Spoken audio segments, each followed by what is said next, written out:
Guys, welcome to my YouTube channel. This is at Crypto Mining 2025. So Paws community just provided an update to their users about most questions that the Paws users have about the Paws airdrop. So let's go down through the update bit by bit as we break down those questions and answers bit by bit. So okay, here's the update. When you go on their post community page, you land on this section. This is their latest update. Then here's the update, and here's they are not saying we have had a busy we have had a busy 2 months, and you all have been actively farming Paws by completing various tasks. We want to take a moment to thank each and every one of you for your continued participation. So they provided that note. Then below now they provided the questions and answers. So below are little questions and answers from the Paws team. So the first question that most users have is about TGE, and Paws answered that by saying the Paws project is transitioning into a new phase in preparation for the TGE. This process takes time as we want to ensure everything is in perfect shape. In bracket, also this question may already have been answered in our previous post and pics. So you remember around December 9th, Paws provided an image which contained the exchanges, the dates, and they provided the date on which screenshot was going to be taken, which was December 30th, and they provided another date, January 2025. I think by that date, that is what they mean by this question might have been answered. TGE will be January 2025, but they didn't provide the exact date. So yeah, that's basically it. TGE will be this month, but we don't have the exact date yet. Then the second question they answered was this question that most users have asking: what are the criteria for the airdrop? We know most airdrops, they usually have a criteria for distributing their tokens. So a major update is coming soon. There will be a that will specifically affect the Paws website, where we will outline the criteria for receiving airdrops. For now, we can confirm that one of the mandatory criteria will be a number of quests completed by the user, in bracket, not all of them, which is why we are continuing to release new quests. So by this statement, they mean the major criteria for now, the major criteria one of the major criteria they will use is how the user completed those tasks, the missed request which they provide after like 2 days, 1 week. Those missed requests, make sure you complete them, because that is a mandatory criteria that will be used to distribute the Paws tokens. Remember, they said not all of them, so there may be some that were mandatory to complete, and some that were not going to be considered in case you skipped them. Then a major update is coming soon. So basically, Paws will provide an update that will specifically specify the criteria on which the airdrop will be distributed. So what you do, just stay tuned, wait for the update, see the criteria if you're eligible, then wait and see what next. Okay, that was question 2. Then question 3 that they answered that most users have was: why am I seeing call on my screen? So many accounts turned their Paws tokens turned into call. Take an example with this one. You can see this account, its tokens turned into call.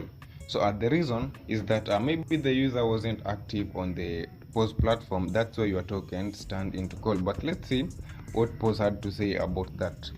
So okay, we understand that many of you aren't happy about turning your Paws into call, but that's just the way it is for now.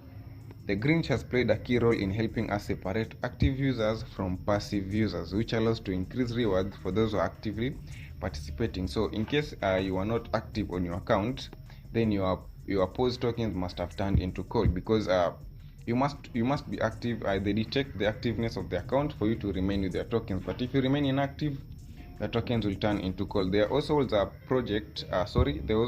There was also a quest, the Paws Xmas quest, that one was supposed to complete for them to claim back their call. So if you didn't complete that, then that will also contribute for your tokens to be a call. So okay, that's under why you are seeing call on your screen.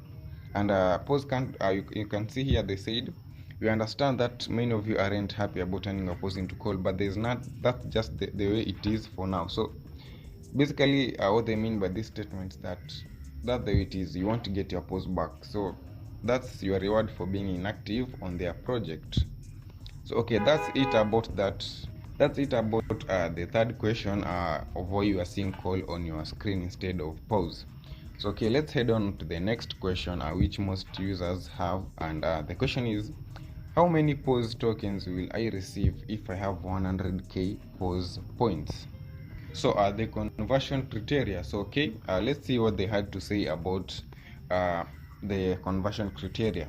So pause points will be converted into project tokens based on several factors such as, so basically by this statement we can see, or we can understand that we want to get our pause points the way they are. Basically they will be converted into project tokens based on some factors, and these factors are here, they're listed below here.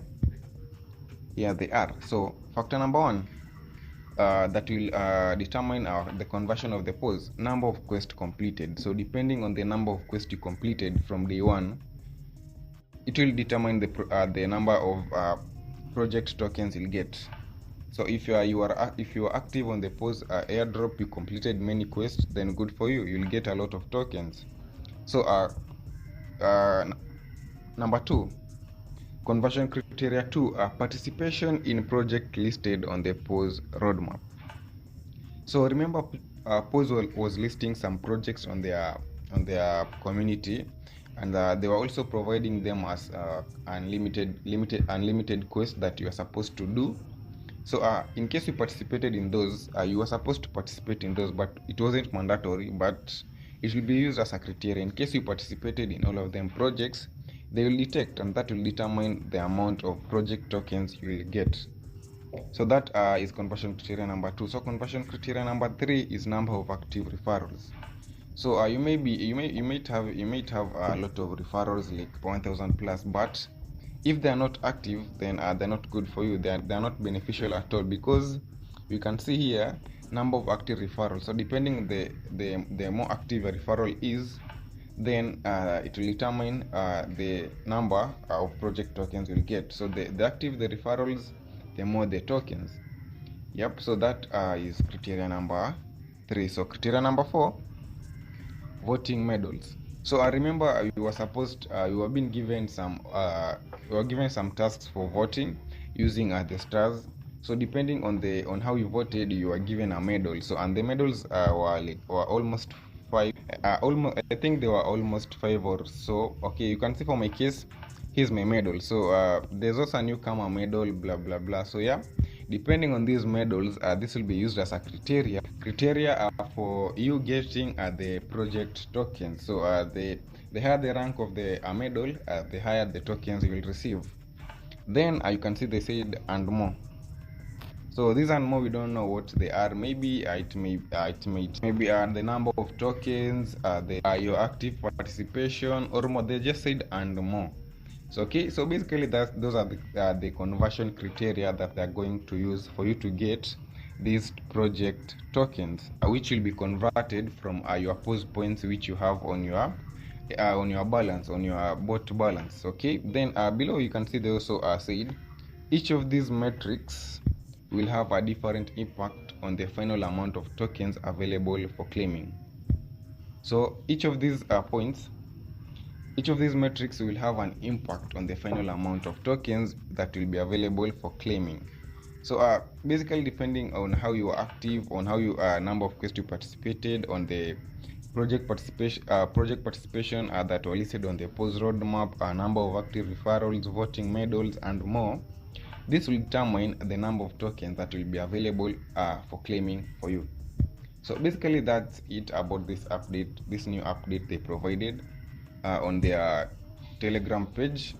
So this video, if this video has helped you, if this video has answered most of your posed questions, don't forget to subscribe my channel. If you are a new user, don't forget to subscribe also. If you're a user to my channel, continue watching my videos for more mining updates.